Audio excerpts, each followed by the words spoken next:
Hello, everyone. This is Adam Meister, the Bitcoin Meister, the Disrupt Meister. Welcome to This Week in Bitcoin. Today is December the 14th, 2018. Strong hand, long-term thinking, unconfiscatable. Bitcoin is the apex predator. And today, on this very special show, we have the apex predator of guests. It's Simon Dixon. He hasn't been on the show since around, I think it was November 10th, November 9th. We were talking about the year anniversary of the Bcash pump. And even though it's been only a month or a little over a month, so much has happened. So today, last night, everyone knows I got to Tel Aviv and my sleep is way off, and now we're on a new time pattern. So I decided to start off this new country tour, outside of America tour of my show, part of this journey with the great Simon Dixon. Where are you right now, Simon? I'm in my in Isle of Man in my new house. Oh my God, we didn't even talk about this. You got a new house. Did you end up paying in Bitcoin, or how did that end up working out?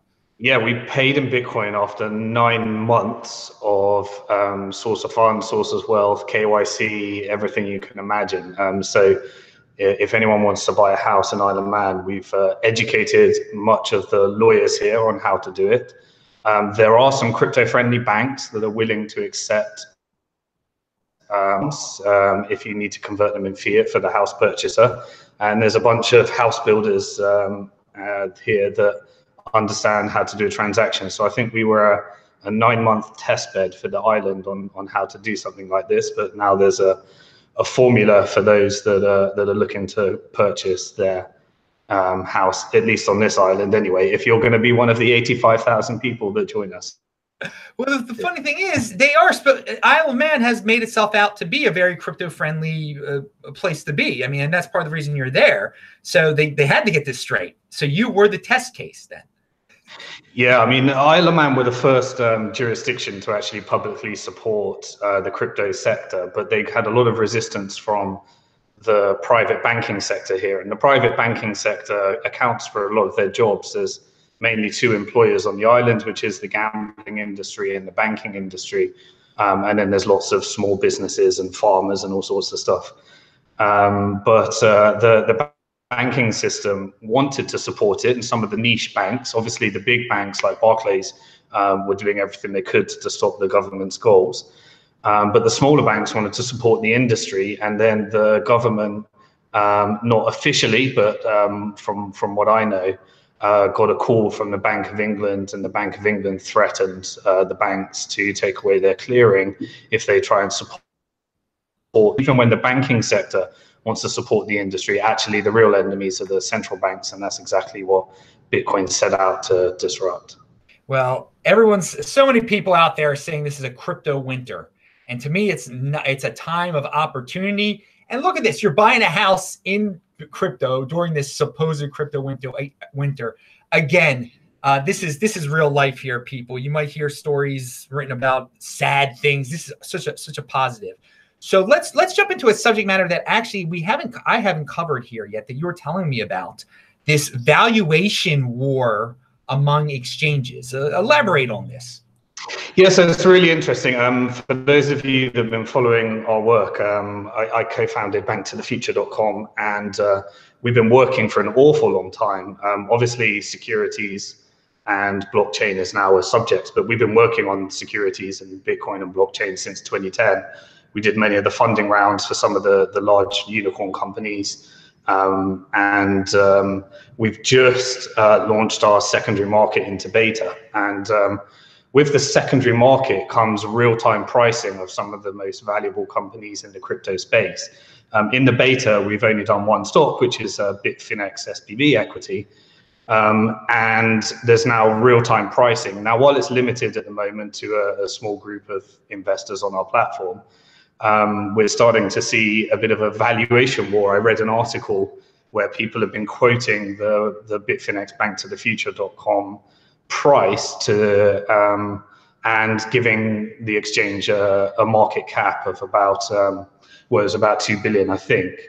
And then what's really interesting, one of our other portfolio companies, we invested in the Series A round, Kraken, has come along and announced a valuation of 4 billion for their upcoming, what they're calling war chest round.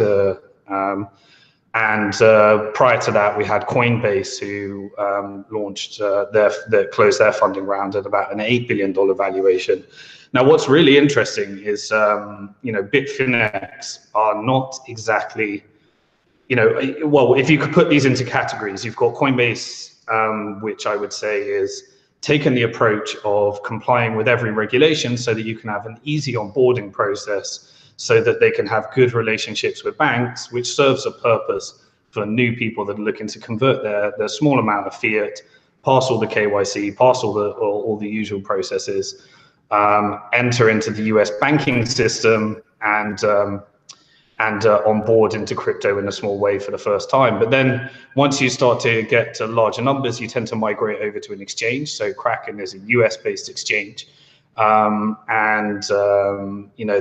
tend to, well, they've applied for money service operator businesses. And then you have the other extreme, which is, you've got exchanges like all the fake exchanges. Most of them, the ones you see in the top 10 or 20 are all fake volume. You've got, well, companies which I know are not faking their volume are companies like Kraken and Bitfinex, as far as I know. And then you've got all these exchanges which are just, probably 90% fake volume.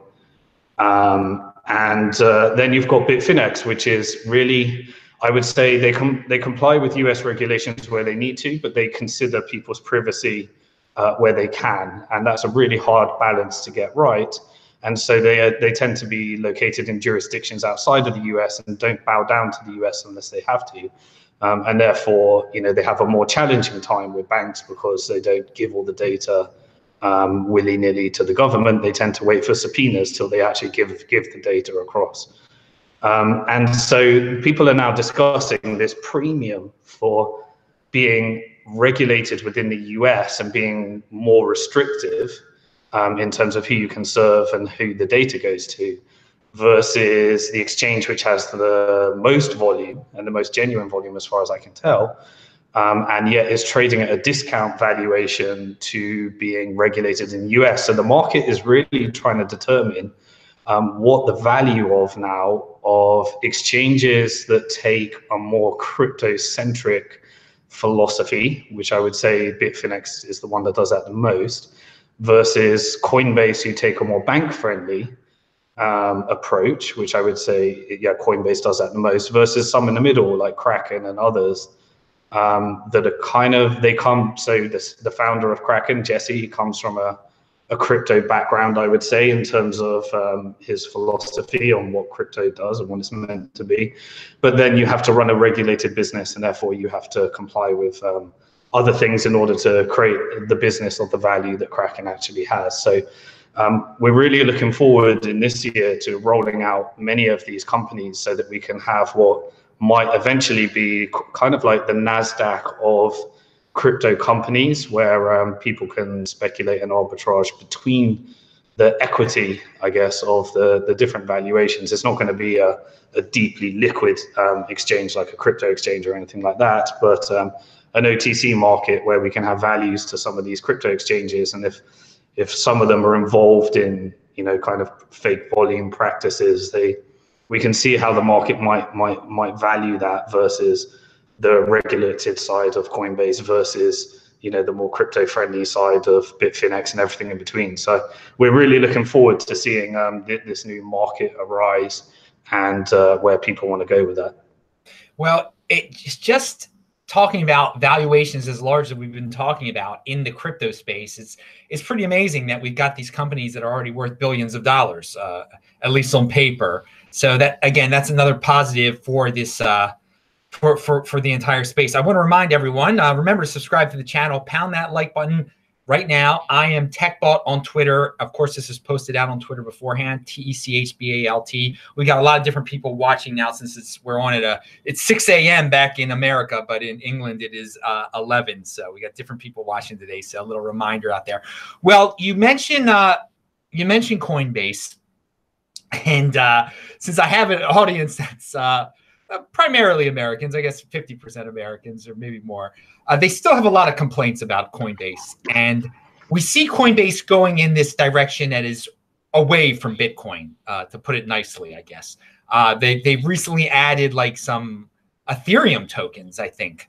And there's some people predicting that this is just not a good long-term strategy, that eventually someone will surpass them in the United States. What do you think about Coinbase and the direction that they're going in? I think Coinbase, like them or hate them, they're definitely not following the path of the Bitcoin ethos, but they're still going to be, a unicorn. And I think that there's still a lot further to go, because they are following a strategic acquisition path. They acquired the US broker-dealer that from BnkToTheFuture, actually, one of the companies, Keystone Capital, that's going to be launching their securities token exchange. And they are moving towards being a blockchain, I guess, multi-asset portfolio type wallet, type exchange. I think that it makes a lot of business sense to do that, but I don't think it makes sense from the Bitcoin evangelist, in terms of what the ethos of what Bitcoin was originally meant to do. But I also think there's a purpose for that, because you may not want to use Coinbase, but it still is, one of the best ways of onboarding and getting from fiat into crypto, getting started. But I just don't suggest you continue your path that way. I suggest once you get educated, then you learn, kind of I think the topic you're going to cover later with proof of keys, but learn how to own your own assets. And I think Coinbase is following a business model, which essentially is becoming a crypto bank, and that's what they are. They hold your private keys. They provide they're looking to push custodial services, and their model has always been do whatever is required to comply with regulations, so that they can have a friendly relationship with their banks, and so that they can then offer services in the intersection between crypto and the traditional banking world. And that's what they're doing, and I think they're on the path to do that. I think their next game is to be in the securities token market, and therefore supporting ERC20 tokens based upon Ethereum.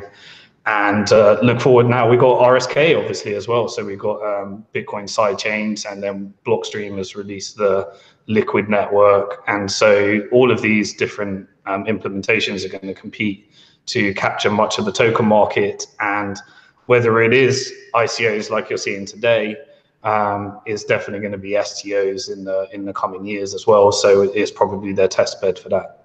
Oh, what did you just say about RSK? They've got an office where you are, or? No, RSK are based in Gibraltar, but we recently did part of their institutional private sale on BnkToTheFuture. But they've launched the mainnet now, and we've actually been playing around with their network, and we've been playing with sending transactions on the Bitcoin blockchain via the RSK sidechain. That's a bit of a mouthful of technical jargon, but essentially what RSK are doing is they're allowing people to create their own tokens and smart contracts. I call smart contracts, but tokens is the main user case of smart contracts at the moment. But what it does is it uses a process called merge mining, where if you're mining Bitcoin already, then you can mine Bitcoin on another parallel version sidechain, and the sidechain can benefit from the most secure blockchain, which is Bitcoin. And then people can tokenize on top of that, and it provides scaling solutions and various other things. So we're really excited about RSK, and obviously because of the Bitcoin and crypto bear market, this is just I think a great opportunity to be building and accumulating assets ready for the bull market that I'm almost certain is ahead at some point. Well, I thank you for that RSK update. I didn't plan on it. This is great. Pound that like button, people. I'm learning things. Anything else you have to say about RSK? Because people are always interested in that, and we haven't talked about that for so long. Yeah, I'm really excited about RSK. We just sent tokens via the RSK network. The wallet ecosystem is evolving. And I think you're going to see, I'm really happy that it's being done in a bear market, because slowly, it's a lot easier to build in a bear market and test your technology without, this mountain of newbies all trying to onboard onto your service. And you're trying to, rather than actually building, you have to just spend all your time on customer service and education, which is obviously a good thing. It has a time and a place. But when you're dealing with new technology like RSK, the bear market is the perfect time to test that tech and get it ready for the bull. But yeah, you can now create tokens and send tokens and do everything that you could do on Ethereum on the RSK network with the most secure blockchain, which is Bitcoin. And so anyone can do this now. What link do they go to? What site can I send them to? I'll link it below. I wouldn't say anyone can do this right now, but if it's geeky. It's if you're tech savvy and you're a programmer, then you can do this. But yeah, you can just go to, the RSK website. I think it's rsk.io. Sorry, Diego, if I've got that wrong. But yeah, just Google RSK Rootstock. You'll come up with something, and they are recruiting developers right now, and the network is live. And I really look forward to seeing this ecosystem build during this bear market. Okay, they're recruiting developers. They're hiring, I guess. Okay, this is good to know. I will link to that after the show. It's not linked to right now, but everything else is linked to, including Simon's Twitter and Bank to the Future. Check that out below, of course. I want to go back to we were talking about Coinbase and Coinbase becoming a bank. Coinbase Bank, it's going to be. It is. Because when you get a newbie in a situation, they arrive at Coinbase, and you're right, it's great for onboarding on the crypto. They'll end up with crypto. Well, they'll end up thinking they own crypto, because they'll buy a 0x or Ethereum Classic, and then they'll leave it there. And you're right, it's not with the Bitcoin ethos of controlling your own private key. So you're going to end up with all these new people like, I want a cheaper version of Bitcoin. They'll get a cheaper crypto, and they'll just leave it there. And when the next step comes, they won't know how to even send the Bitcoin at that point. This gets me into the subject matter that we were talking about off air too, of Trace Mayer proof of keys on January 3rd. He wants people to take all of their by that date, take all of their Bitcoin off of these third parties and learn how to control their private keys. And clearly, with the growth of Coinbase, we can promote proofofkeys.com as much as we want to, but I think it's going in the other direction. The new people are going to become more and more comfortable with these crypto banks, unfortunately.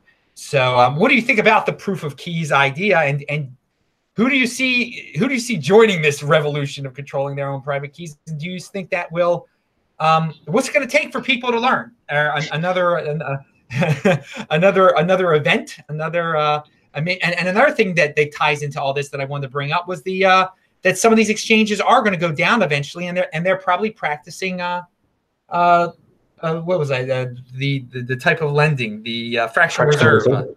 Yeah. So take it from there. I said a mouthful there. Sure. No. So yeah, thanks for telling me about Trace's initiative. I'm a follower of Trace. I think he does some great work. He's old school, been around for a long time, and is a testament to the user case of the hodler strategy. And if all you want to do is accumulate Bitcoin, figure out a secure way of storing those Bitcoin, and then if you're in fortunate enough position that Trace or some others might be, where you don't have to spend those Bitcoin, then you can sit on them for years in a secure way, knowing that as long as you've done the security correctly, and hold them, you're not going to be in this position. So, what this ties into is here's what's going to, the people that hold it on Coinbase, what's inevitably going to happen is that if Bitcoin becomes what we all believe, and why I'm still here, because I still believe that it's one of the most scarce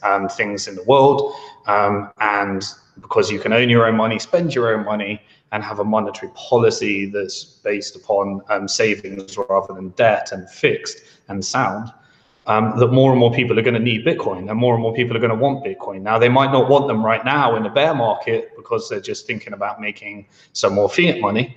But eventually they're going to come across a user case that makes them want to own it. And one of those user cases might be Coinbase. The reason that is because you might hold a small amount of money on Coinbase. Maybe you've accumulated a couple of $1,000s worth of Bitcoin. Well, in the future, if Bitcoin continues on the path that we believe it will continue once we're done with this bear market, then at some point, those $2,000 worth of Bitcoin might be worth 100,000 or 200,000.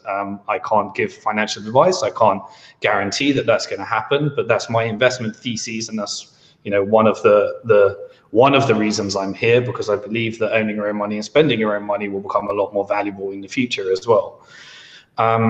But once it's worth 100,000 or 200,000, you're then going to have a point where you might want to withdraw it, either because you want to put it on your own hardware wallet, or because you want to make a purchase and you want to convert it to fiat, or whatever you decide is right for your current financial situation or position. At that point, they're going to ask you a load of questions. Well, firstly, they're going to do a review, whether you're, whether you're a sanctioned person or a pet person, or all the things we have to do as a regulated company as well. And they're going to ask you to probably update your proof of address and update your identity documents. And then you're going to have to do your source of funds and source of wealth, and you're going to have to prove how you accumulated that money. And now the money is worth a bit. Once it's worth something like 100,000 or 200,000, you've hit a threshold if you try to deposit it at a bank. And then when you go and try and deposit it at a bank, you're going to have all the questions of potentially 4 different banks asking you to prove things about it. So the way the banking system works is you have a central bank, and you have banks that can clear into that central bank. Those are companies like in the UK, like Barclays and Lloyds, or in the US, JP Morgan Chase and Citibank and all those. And what happens is there's loads of smaller banks as well that sit underneath these clearing banks. So you've got a central bank, you've got a counterparty clearing bank, and then you've got hundreds and thousands of small banks. Now, these people in the middle, they have a monopoly on what who can clear into the central bank. And all these other banks underneath have to clear through the middle bank. So if you're working with a smaller bank, then you're clearing through a middle bank in the middle. So when you're sending money from Coinbase, they won't have a direct relationship with a clearing bank, because no clearing bank in the world will support this industry. The smaller banks will. So in the case of Coinbase, Silvergate will actually. You'll have to provide them with the data, and then the bank on top of that this bank will have to provide that bank with the data. And then if you're sending it to another smaller bank, then this might be a different clearing bank. So you're going to have to provide the data. This bank is going to have to provide the data to this bank, and then this bank is going to have to provide the data to that bank. And then underneath it, you're going to the smaller bank. So you've got 4 banks that have to be okay with you earning your wealth through crypto, doing all the KYC, all the source of funds, all the proof of wealth. And at that point, you're going to realize, that's why you should have earned your private key in the first place. Now, while it's small money, you might not have any of those challenges, because relative, it's thresholds. But as it becomes worth more, it could, you're in that situation. So the advice is, a long story, is that at some point, even if you onboarded through Coinbase and you onboarded through one of these institutions, the utility of your crypto is going to be massively more valuable to you if you own the private key, if you can spend it as you choose, and you are the master of your own destiny, rather than having to persuade 4 banks you're not a criminal. No, exactly. The point is, why deal with all of that when you can just simply have it on your Trezor and you don't have to deal with all that stuff? In the end of the day, you can you'll eventually be able to trade with other people with your Bitcoin directly, instead of having to worry to convert it to fiat through Coinbase and through all that nonsense that you just mentioned. And it is a great reminder to hear that whole bureaucratic nonsense process. And that's why that's why many people got into Bitcoin, to avoid that type of thing. But we've got a lot of people that don't understand. They're just getting into that by keeping whatever they have, Litecoin or who knows what else, Ethereum, on Coinbase. They're going to have to deal with all of that eventually. If they don't move it off, if they don't move it to, if they don't understand how to control their own private key. And that's Trace's initiative, which thanks you for telling me about that, because I found out about it for the first time today, is that he's looking to get as many people to go through that process and prove that you own your own private key. So I think that's a great initiative. And I think all of the community and industry should be on board supporting that. And now that I know about it, I'll do what I can to support that as well. Yes, sign up on this site. You can sign up as like a person who agrees with it, a thumbs up guy. So I did that. I want someone in the Invention sent $5 in the super chat, and he says proof of keys would remove Bitcoins from exchanges, so they wouldn't be able to maintain as many short positions. Could that cause a short squeeze? In theory, maybe, but I tend to try and stay away from all these short-term speculative little insights. Maybe that will make some money for somebody. Maybe it creates a short squeeze, but if you're, if you're a short-term trader, then there's an immense number of things that you've got to start thinking about. But whether that happens or not, I mean, we're not going to get a massive exodus off exchanges. I think I agree with the intention, but at the end of the day, you've got to just look at the world today. The world would much rather have their money managed with Wall Street, even after they've been proven to be completely reckless and criminals with that money.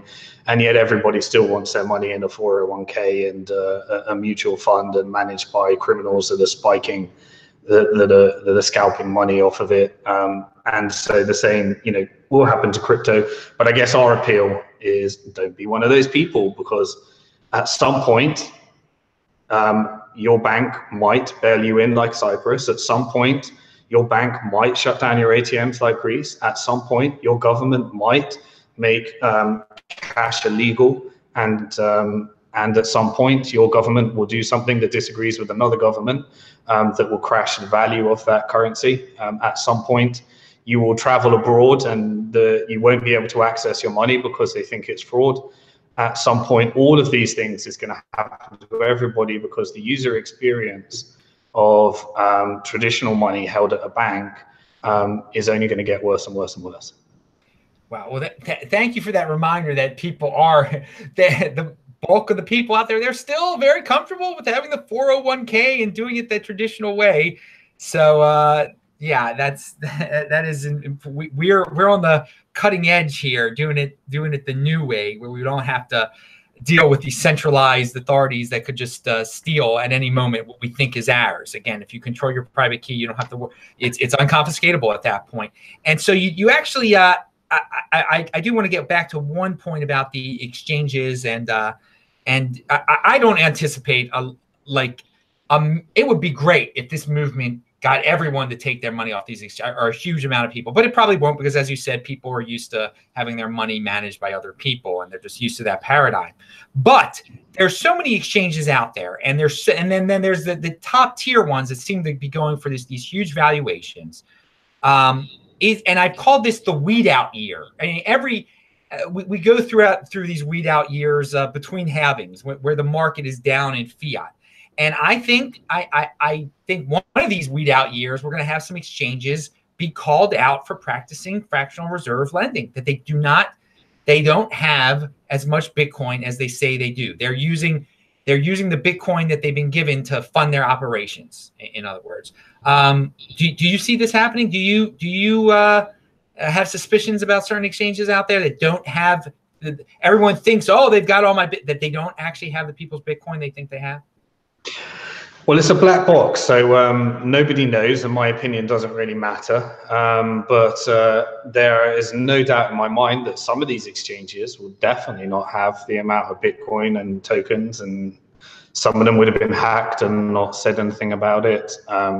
Some of them would have used that money for something else and didn't have necessarily good custodial or client money segregation, or some of the things that we do benefit from regulations in a black box system like an exchange. There's no doubt about that some of them are doing that.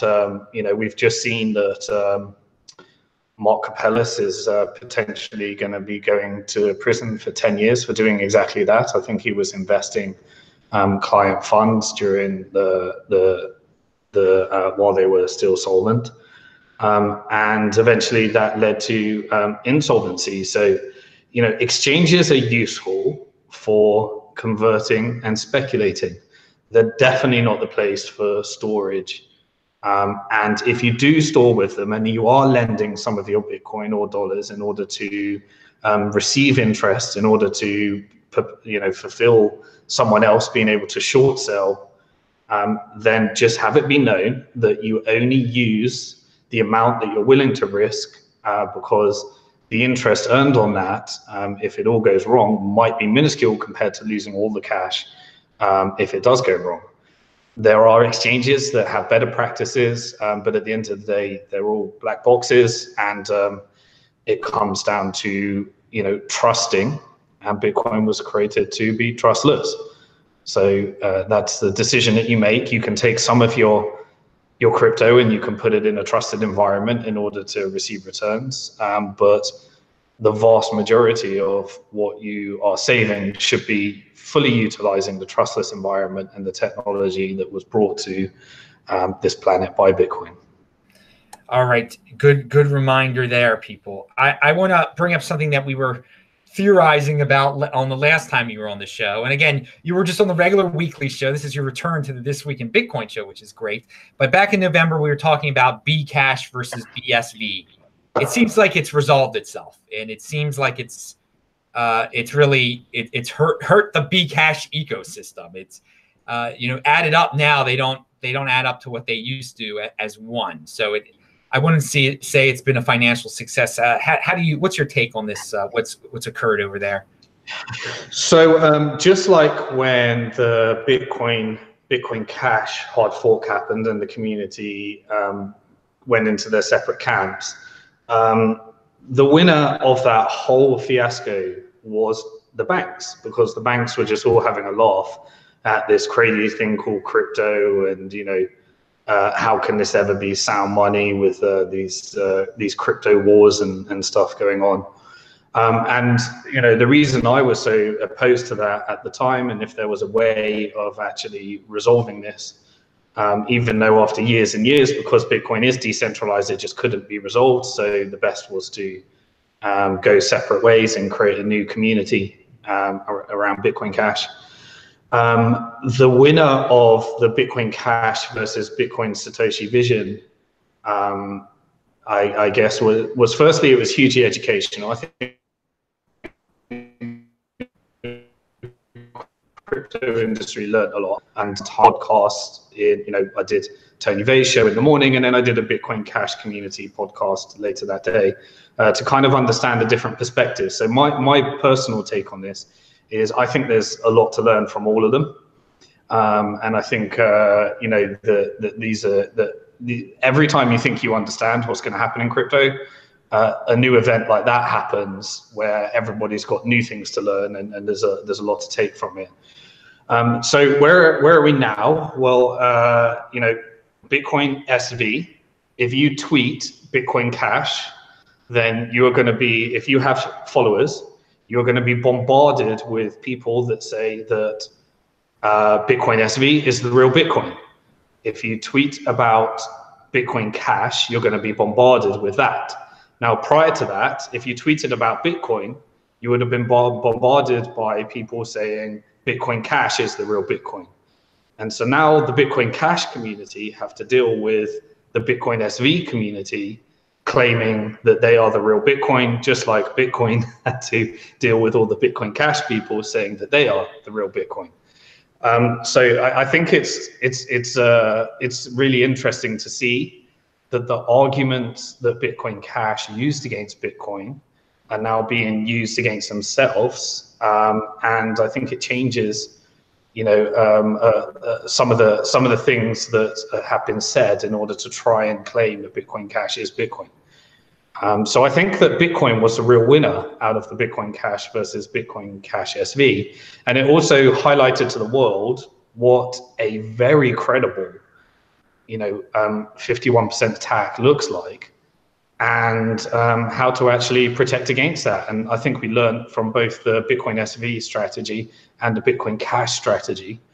And to get a real life 51% attack highlighted to people that at the end of the day, when you have these coins that were mainly idealized by one or two people, that those characters become the deciding factor in the destiny of those tokens.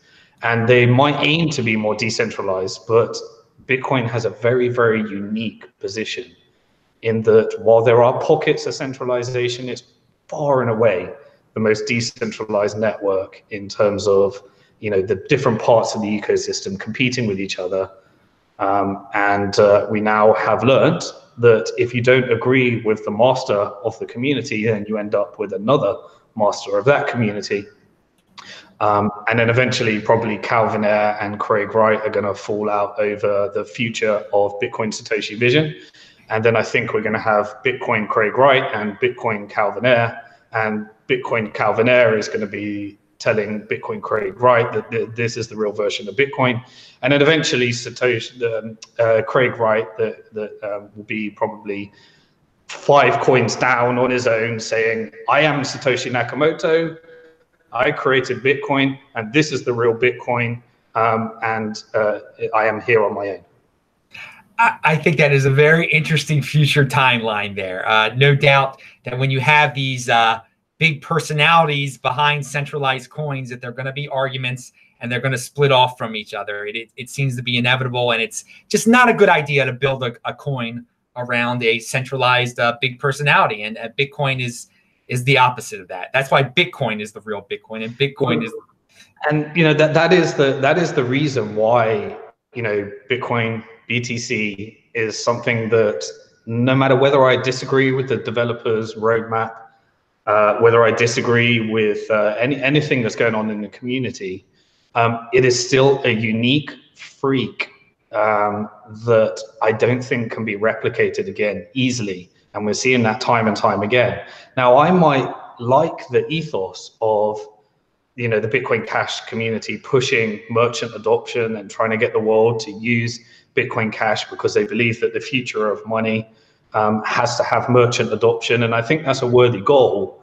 But I feel that the strategy of creating another coin based around a grand marketer does not replicate Bitcoin. And we've seen that now quite a few times. And while you might agree with the goal, personally, I believe, and you're free to go off and do what you want and try and achieve that goal. But I think my energy is still, no matter what happens, no matter how much I try and, might disagree with the core developer's roadmap or another developer's roadmap, or if I agree with it, it still is a network that is decentralized at its core, for want of a better word. And while it has areas of centralization, you can't replicate the decentralization that Bitcoin has produced. And I understand all the arguments around saying that centralized development, but we're seeing that it's a lot better than anything else we've got. I want to. So this whole split was used as a lot of fear, uncertainty, and doubt toward Bitcoin also. And it didn't destroy Bitcoin. Again, Bitcoin is still there. BSV is not the real Bitcoin, even though you're right. Yeah, you see these wacky tweets, these tweet armies out there. That's a whole nother subject matter. Did you see my Ripple tweet? I've never, ever had so many comments and replies and tweets to my Ripple tweet. Jesus, man. Those guys. They are very passionate about the project. Well, or is it just automated? I mean, I kept so I sent out a tweet saying, I understand that Ripple, the company, might want to disrupt Swift, and they might be creating great technology in order to facilitate a faster, cheaper, better banking system. But can somebody please tell me how I use XRP in order to send my fiat money in dollars to another bank in pounds? And this army of people, I think I had 1,000 different comments, were all saying, you know, you're an idiot, you don't know nothing. I did say something fairly derogatory about XRP, the currency, but saying that people are buying XRP, the currency, because they think it's Ripple, the company. And Ripple, the company, is where the value is, not XRP, the currency. You know, I got this mountain of people telling me what an idiot I was. And I actually it was on a Sunday, and I was meant to be relaxing, but I spent the whole time actually replying to a lot of these tweets saying, okay, I'm willing to change my mind. I will integrate XRP into BnkToTheFuture, and I will start making, if you can allow me to send bank transfers cheaper than I can with my current banking system from fiat to fiat using XRP, and not one of them could answer how to actually do it. And so the thing that they were saying that you could do, not one of them could tell me actually how to do it. And I'm still waiting for someone to show me actually how XRP, the currency, can allow me to take a large amount of dollars and transfer them to a large amount of pounds, or even dollars to dollars, and do it cheaper than using the SWIFT network. No one could give me the answer. Well, of course. I mean, the people that are promoting it blindly, they don't really care what it can do. They just want it to go up in value like Bitcoin did. They want to have the next Bitcoin. That's all. They remember that Bitcoin was worth pennies once. So hey, XRP is worth pennies now. Let's hope that it's going to be worth $3,000, $4,000, $20,000 one day. It's anyway, and with it, I mean, if one XRP was worth $20,000, it would be the all XRP would be worth more than the whole world economy, I think, or something. I mean, Ripple, the company, owns 60% of them, so they would be the richest, wealthiest. You know, they would be richer than the Federal Reserve, which is currently in $20 trillion of debt. So yeah, it would be the richest entity in the history of mankind if it went on a Bitcoin run from 50 cents to $20,000. Yeah, it's not. Anyway, that's a wacky subject matter. We get involved in, you know, being personalities in the space. We see things from an interesting perspective because people are always trying to toss things our way. And one thing I have noticed, and I give you all the credit in the world, Simon, there have been a lot of people that have disappeared, cryptocurrency personalities that used to be really big talkers. And I congratulate you on your strong hand. You're just as out there as you ever were. And so are a few other people. There are definitely some people who have disappeared and have bailed out under the pressure, or I don't know what. Sure. Well, you know, last time we were here, you know, the Mt. Gox fiasco was a lot worse than anything we're experiencing right now. You know, that really was a disaster in our community that actually led to, you know, a better outcome, which is everyone understanding that exchanges are inherently risky for storing your money, your crypto.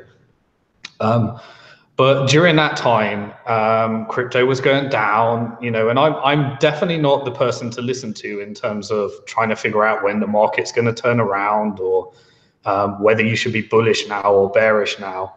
I'm just a long-term bull, and I don't pretend to be able to figure out when it's going to turn around, or when the right time to buy is, or when the right time to sell is, because I've got a track record of being rubbish at those, and I just don't bother even trying to figure it out. Even though I mean, I do know a lot about markets, but I still don't try and figure it out. But during that time, I was bullish the whole way through. And a lot of people were saying, oh yeah, you know, Bitcoin's gone from 1,250 to 250 now. There was a lot of, you know, depression and exit in the industry. And I think, if I remember correctly, we had developers doing public Bitcoin has failed things like Mike Hearn and people like that. I can't remember the timeline. Things move so fast around here. And at that time, we were just simply accumulating and supporting companies that were supporting the industry. There were companies at the time that people were saying, oh, you know, this is absolute rubbish, like Shapeshift and Kraken and Bitstamp, and all these companies that we were investing in and investors on our platform were investing in. And they were getting mocked, and people were saying that. And so, you know, and then it took a long time until they actually got to actually realize, you know, some of those, I guess, returns, or actually, you know, become wealthier as a result. And so, you know, and this is the exact time right now. But one thing I do know is that the people that have accumulated the most wealth and given and been able to contribute the most to the crypto industry were the people that were there during the bear market. And recently I tweeted out acknowledging that real crypto people and real crypto content creators create content during the bear market because they're not getting views on their videos. And, you know, they're there and they're doing the hard work that no one else wants to do. You know, the people that are creating content just during the bull markets are the same people that are telling you to buy BitConnect and, you know, putting out adverts of why you should, I guess CNBC, a classic example, you know, telling you to buy Ripple at $3. And so, you know, the people, the most happens during a bear market, the most building, the time to accumulate, the time to actually, you know, get assets at a reasonable value because you're not competing with the whole world trying to onboard. The time to actually really be involved in this industry is during the bear markets. Wants to be involved, apart from the people that are actually preparing and making shit happen for the bull market. Sorry for the cursing, Adam. Don't want to get your video banned. No, that's good. They don't hear. You've been talking about a bit of censorship, right? If you curse on YouTube now, something maybe we shouldn't be talking about it. Well, we'll get to the actual the Patreon subject matter in a second. I want to talk about though something that you glanced upon. Well, with these, I want to talk about Bitmain actually, and we didn't talk about this off air or anything like that, so this will be a little bit of a surprise. Do you think they'll end up doing an IPO? And with all these companies out there, do you think most of them will go the IPO direction, or will they just be acquired? Some of these big companies.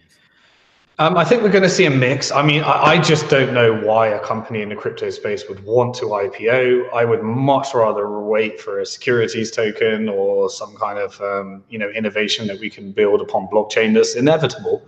I just don't know why you would want to IPO. I mean, yeah, it is a way for the early investors exiting to retail. The IPOs will happen. I don't know. It looks like you know, Bitmain's going to struggle to raise that kind of money because institutional and retail investors are just, you know, that don't understand the industry. They're going to be very hard to convert during this time, especially, you know, having the foresight to see through some of the FUD that's coming out about mining and the challenges that the miners are experiencing right now. When things go this quiet and something was publicly announced and then it goes a bit quiet, I'm a bit skeptical about whether the Hong Kong Stock Exchange would allow Bitmain to actually go public. And I think it will be censored at the exchange level. Well, let's talk about the mining death spiral. Speaking about mining FUD, what do you think about it? We've heard about mining death spirals again before the 2016 halving, like around 2014 and 2015. So is this just cyclical? We're going to hear about mining death spirals before every halving, and then every halving we're going to see it's not true.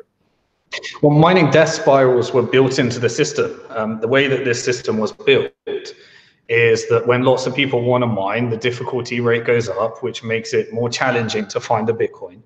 And then the miners actually are the people that are distributing the Bitcoin because they have to buy their electricity in fiat currency and therefore have to sell a great percentage of their Bitcoin on exchanges or OTC to people that want to hold them or people that want to use them.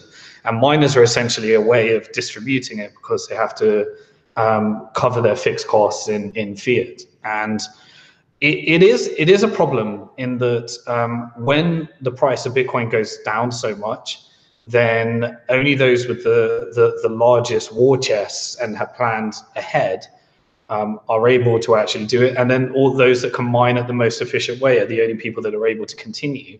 And it doesn't lead to me concerns in terms of Bitcoin security, but it does lead to more centralization in that only the most efficient players will be able to survive and weather the storm, as the price of Bitcoin cuts more and more people out of the mining market. But then you get a difficulty adjustment, and the difficulty adjustment makes it easier to find Bitcoin. The less hash power that are on it. It makes the network slightly less secure. And what we saw during the Bitcoin Cash and Bitcoin SV network is that hash power matters, and Bitcoin has got more hash power than anything out there.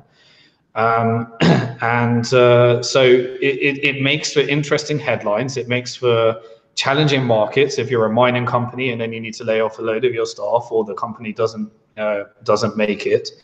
It does lead to some kind of centralization effect during those bear markets. But at the same time, you've got other companies that are coming in that are preparing for the bull market, and start creating, some of the larger companies might come along and try and compete.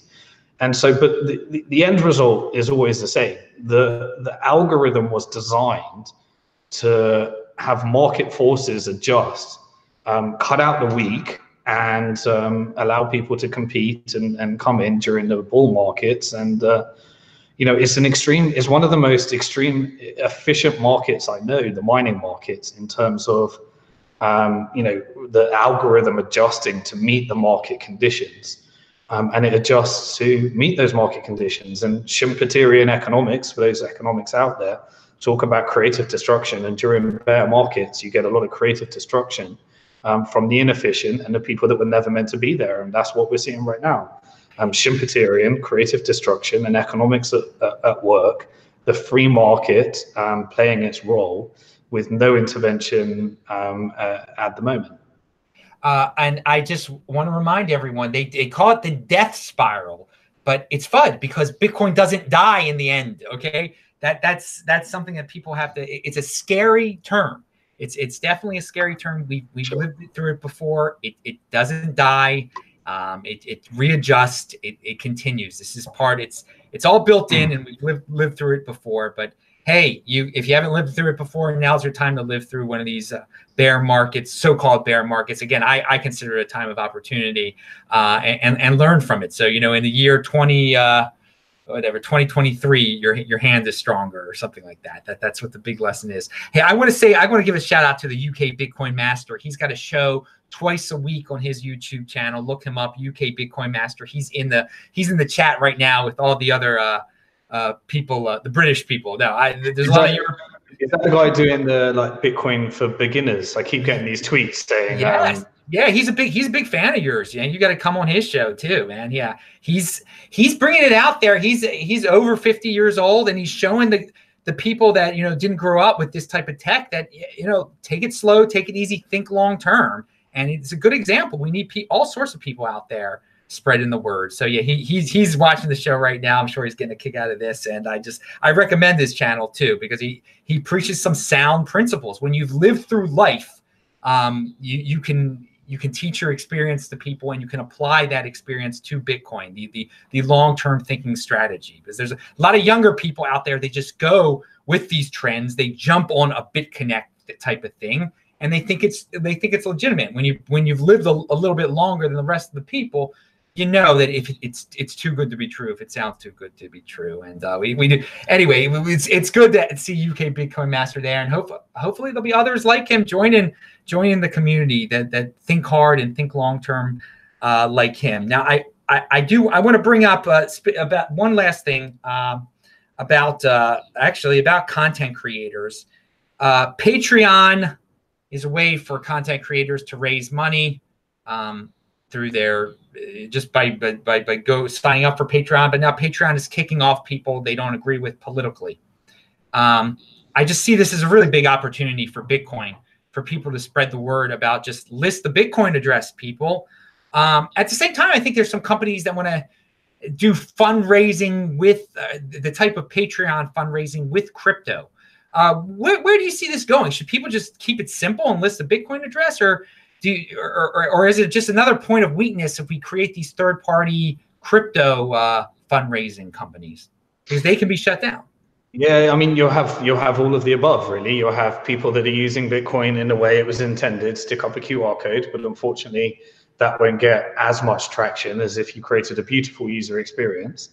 And that beauty usable experience will normally come at the cost of centralization. And then you've got the bit in the middle, which is the bit that I'm really excited about, and I haven't seen anything achieve it yet. I know that we've backed some companies that are looking to do that. I know K.im by Kim.com, he's looking to play in this space. And he is used to, he's created services that have served hundreds of millions of users.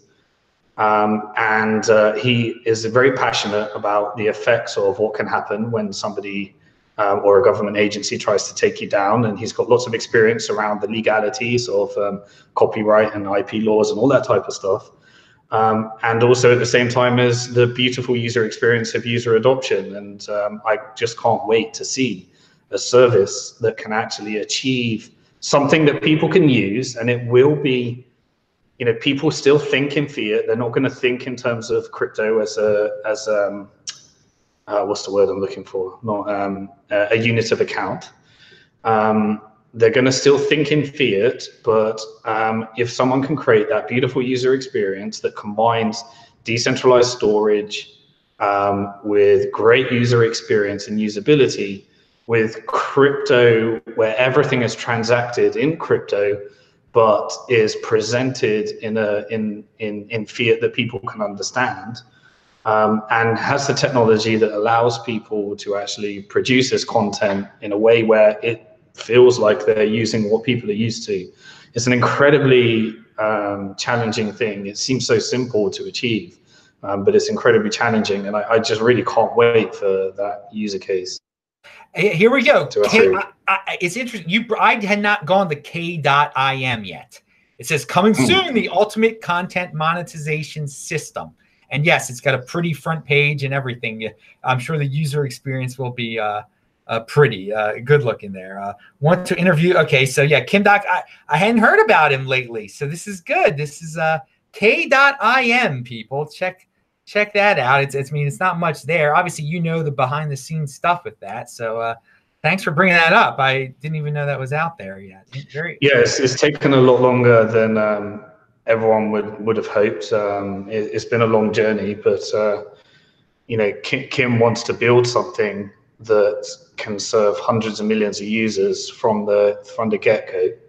And that can really support crypto adoption, not from people that already have crypto, but from people that will use crypto because it's so easy to use and they have a reason to use it. And so he's got a lot of celebrity backing that are ready to use such a service once it's built and once it can go. So yeah, I look forward to seeing what can be produced there.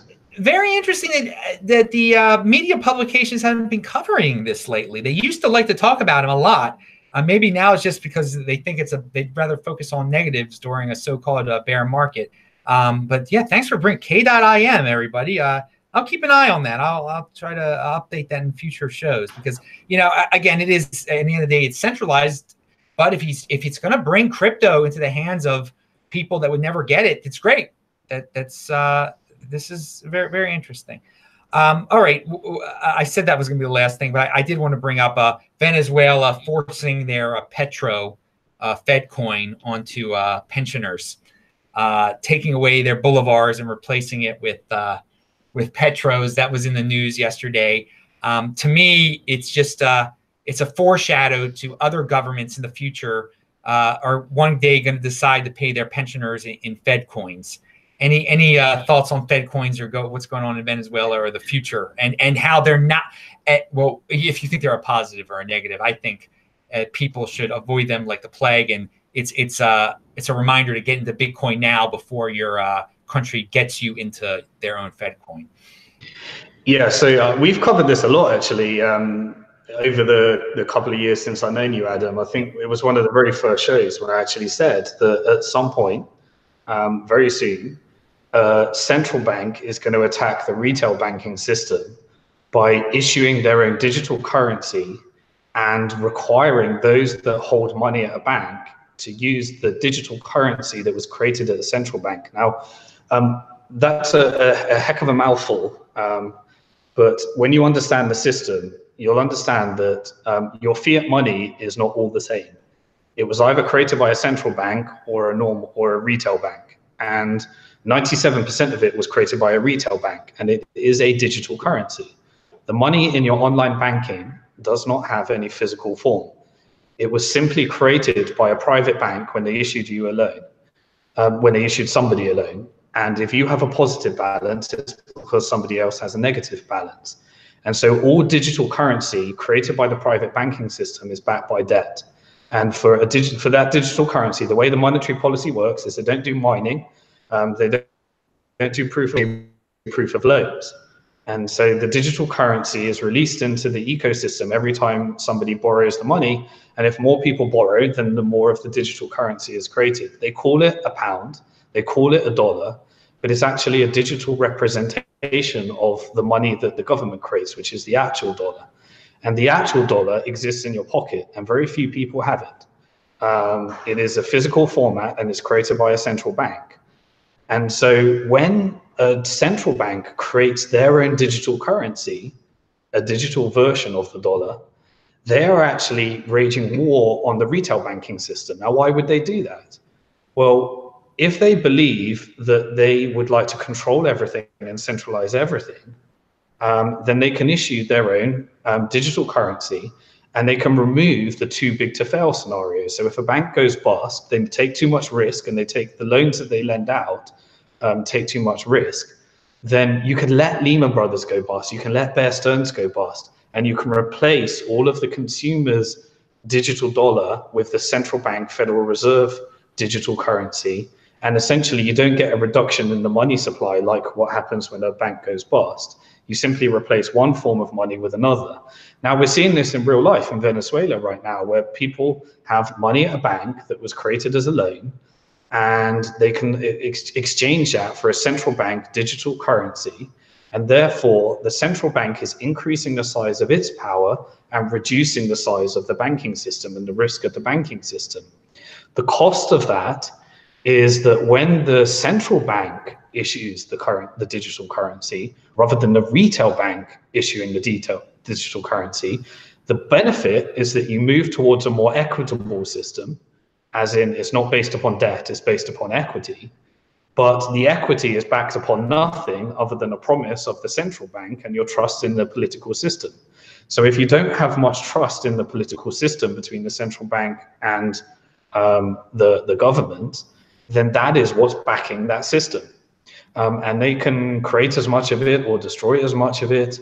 And the other problem is that at least with a bank, they take care of compliance and source of funds and KYC and all the stuff we talked about in the beginning.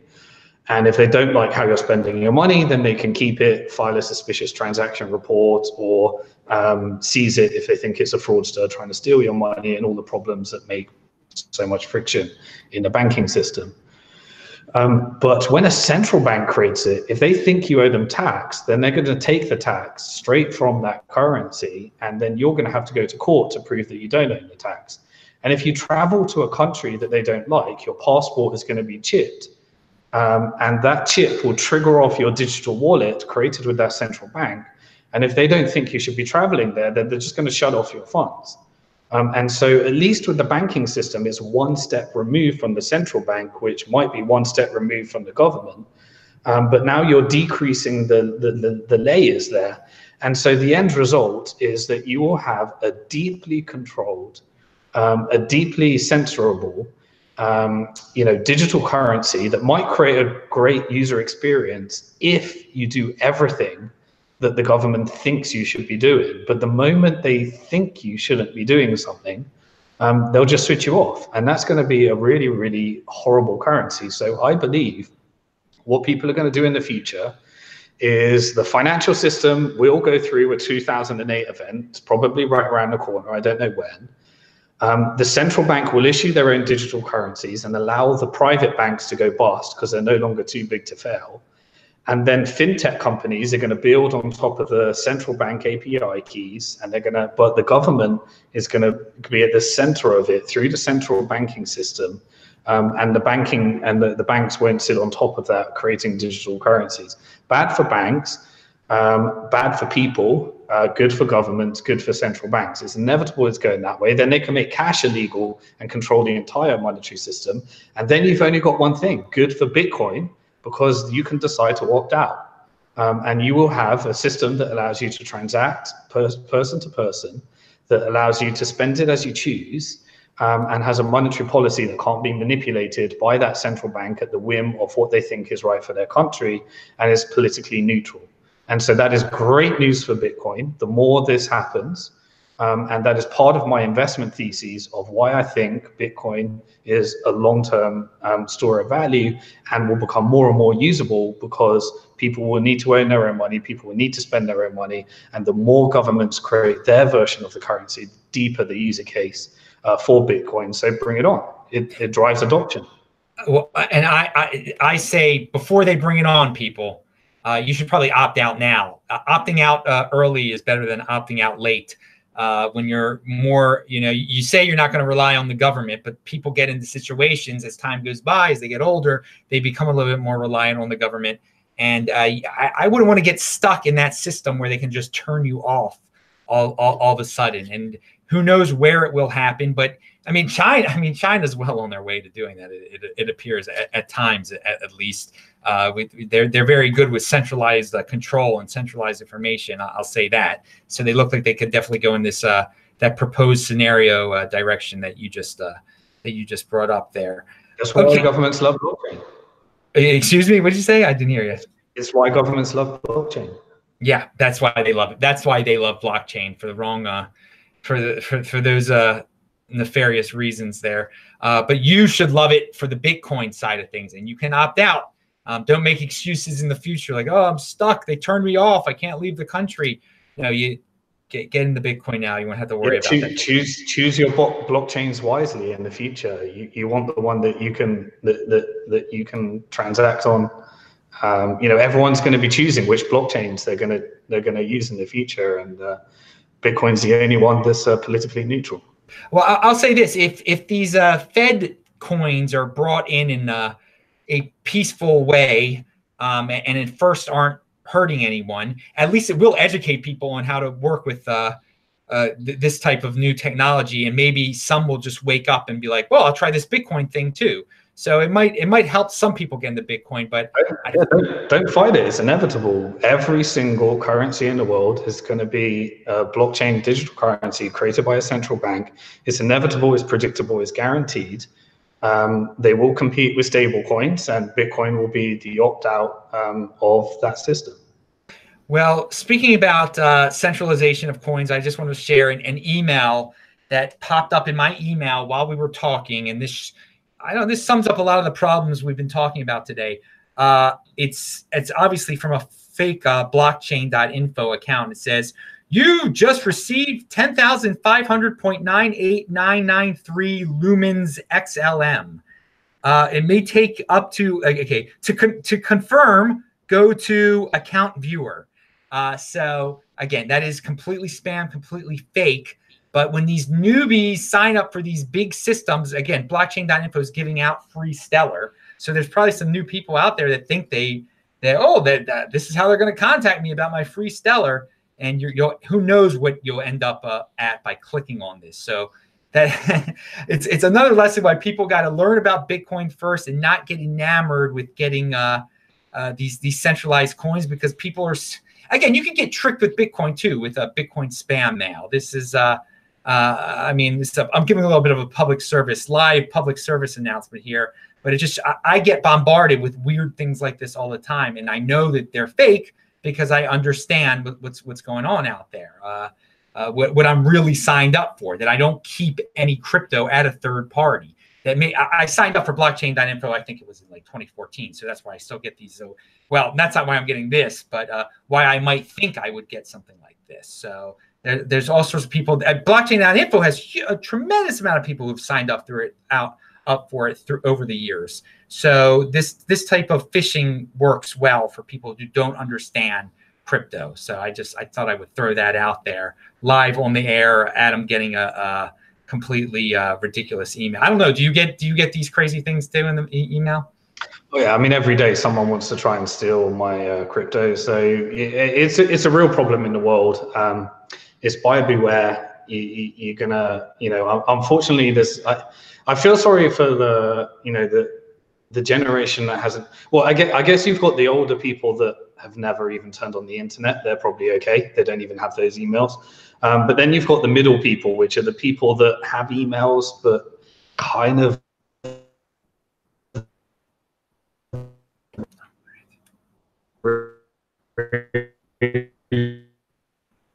Ooh. Resent the fact that the internet hate technology. It's a real challenge in the future. I don't see how that's gonna change. But everyone needs to adjust to these changes. The world is changing, and you need to adjust. And that's a fact. People hate change, but change is here. Hey, UK Bitcoin Master, you should do a show on like spam. How most email you're going to get is fake from so-called the Coinbases of the world and other exchanges of the world.